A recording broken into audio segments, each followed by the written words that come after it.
Mga trade scenarios ng Lakers para makuha si DeJounte Murray yan ang ating pag-uusapan. Final seconds.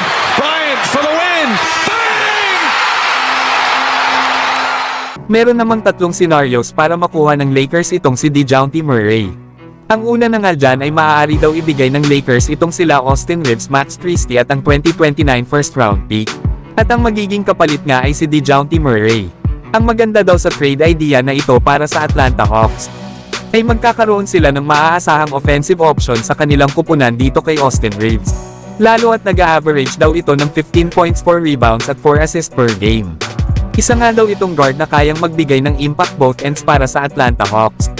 Habang ito namang si Max Christie ay magagamit daw talaga ng kanilang kupunan. Lalo at isa daw itong 3-and-D player na lalo pang ang madidevelop ang skills nito. Na may average naman ito na 4 points at 2 rebounds sa limited minutes lamang. Ang sumunod naman na trade scenario ay makukuha daw ng Atlanta Hawks itong sila Rui Hachimura, Max Christie, Maxwell Lewis at ang 2029 first round pick. Habang makukuha pa rin ng Lakers itong si DeJounte Murray. Na para naman sa Atlanta Hawks ay magagamit daw nila itong si Rui Hachimura para sa kanilang frontcourt. Maaari nga daw nila itong ipares kasama ni DeAndre Hunter.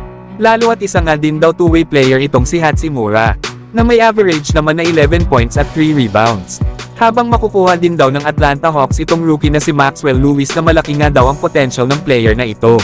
At para naman sa pangatlong scenario, makukuha daw ng Atlanta Hawks sila D'Angelo Russell, Rui Hachimura, Jalen Hood-Schifino at ang 2029 first round pick. Kasama din ang 2025 at 2027 first round pick.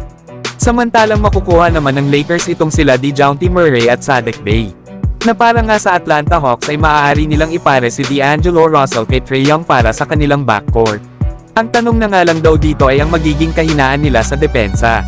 Lalo at nag-e-struggle pa naman ngayong December itong si D'Angelo Russell na nag-average nga ito ng 10 points at 5 assists. Pero maaari pa rin daw na pumayag ang Atlanta Hawks sa trade offer na ito. Lalo at makukuha din daw nila ang ibang tradable assets kasama ni D'Angelo Russell. Kagaya na lang ni Jalen Hood-Schifino na isang talented na combo guard. Lalo at maaasahan nga rin ito sa kanyang depensa. Habang si Rui Hachimura naman ay baka sa Atlanta Hawks niya na maipakita ang kanyang full potential. Lalo at frustrated na nga ito sa kanyang role sa Lakers dahil sa limited na playing time. Kaya kung mapupunta ito ng Atlanta Hawks ay panigurado na ilalagay ito ng kanilang kupunan bilang starter. Para naman sa Lakers ay magkakaroon sila ng maaasahang role player dito kay Saddiq Bey, na nag-average nga ito ngayong season ng 12 points at 6 rebounds. Habang malaking tulong din para sa Lakers itong si DeJounte Murray. Lalo at isa nga itong defensive guard. At maganda rin daw itong ipares kay Austin Reeves sa backcourt kung mananatili ito sa kanilang kupunan. Kaya panigurado na lalong lalakas daw ang Lakers at baka maibalik pa ni DeJounte Murray ang kanyang pagiging all-star form kapag nakasama niya na sila LeBron at Davis. Pero kayo mga idol, ano ang masasabi nyo sa trade scenarios na ito? So hanggang dito na lang tayo mga idol. At huwag nyo naman kalimutan mag-subscribe bilang pagsuporta.